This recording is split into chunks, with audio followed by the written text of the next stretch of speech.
Success Mantra from Steve jobs. अपने दिल की सुनो। आज हम बात करेंगे एप्पल के संस्थापक स्टीव जॉब्स की, जिनके काम करने के तरीके से हम बहुत कुछ सीख सकते हैं और ये सीख अपने जीवन में उतारकर कई बुलंदियों को छू सकते हैं। स्टीव जॉब्स, जिनका पूरा नाम स्टीवन पॉल जॉब्स, इनका जन्म 24 फरवरी सन 1955 सैन फ्रांसिस्को कैलिफोर्निया यूएसए में हुआ। ये एक महान entrepreneur, business magnet, industrial designer, media proprietor और इन्वेस्टर थे। साथ ही एप्पल के सह संस्थापक, चेयरमैन और सीईओ भी रहे।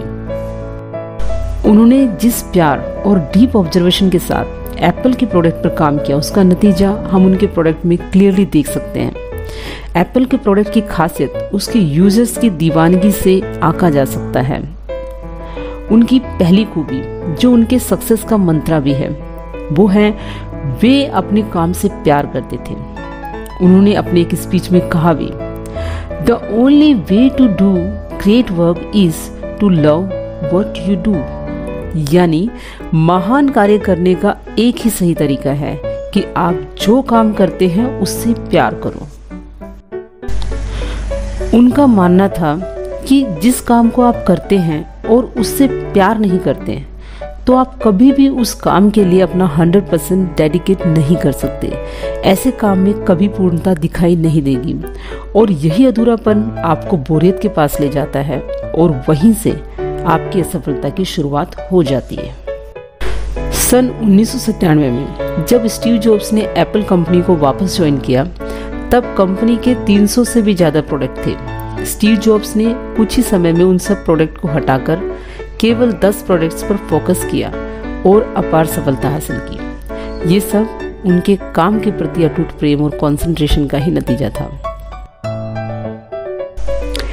इसी संदर्भ में एक और बात याद आती है, जॉब्स द्वारा कही, have the courage to follow your heart, they somehow already know what you truly want become, everything else is secondary. यानी आप अपने दिल की सुनेंगे तो आप जिस काम को चुनेंगे वो पक्का आपका प्यार होगा और आप उसे पूरी शिद्दत के साथ करेंगे। Then definitely you will be on your success path.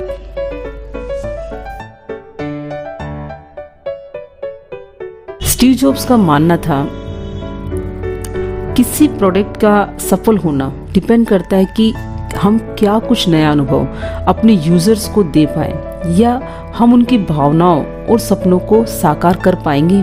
केवल अपने प्रोडक्ट की विशेषता भर बताने से क्या होगा, आपको बताना होगा कि प्रोडक्ट कैसे उनके सपनों और आकांक्षाओं को पूरा कर सकता है। इससे प्रोडक्ट और यूजर के बीच एक भावनात्मक रिश्ता बन जाता है। इसी बात को ध्यान में रखते हुए एप्पल स्टोर्स को इस तरह से डिजाइन किया गया कि यह ग्राहकों के लिए एक अलग ही तरह का अनुभव था। इससे एप्पल कंपनी और ग्राहकों के बीच एक भावनात्मक लगाव हो गया। यानी यहाँ भी वही मंत्र काम आता है, दिल से सुना, दिल से समझा और उस पर दिल से किया गया काम, और उसका नतीजा आप लोगों के सामने है। एप्पल के प्रोडक्ट प्रतिस्पर्धा की दौड़ से कहीं आगे निकल चुके हैं। दोस्तों, हमारी असफलता के पीछे एक बहुत बड़ा कारण यही होता है कि हम अपने दिल की आवाज़ सुन ही नहीं पाते। माना कभी कभी दिल की आवाज़ सुने बगैर हम बहुत कुछ अच्छा कर जाते हैं, लेकिन उसके बाद भी हमारी तलाश जारी रहती है कि कुछ छूट गया, कि कुछ कमी रह गई। बस यही सवाल ताउम्र खुद से करते हैं। सो प्लीज़ फ्रेंड्स, अपने दिल की सुनो। कई महान व्यक्तित्व जिन्होंने अपने दिल की सुनी और आज भी हम उनको याद करते हैं दिल से। याद रखिएगा, वो बात जो दिल से कही, वो काम जो दिल से किया गया, और अगर आपने अपने दिल से सुनी तो वो कभी दिल से नहीं मिटेगी। दोस्तों, कुछ ऐसा कर जाओ जो आपके दिल की सच्ची आवाज़ हो और हर दिल की धड़कन बन जाए। इसी उम्मीद के साथ आगे भी हम लेकर आते रहेंगे कुछ ऐसी बातें जो जिंदगी बदल दे।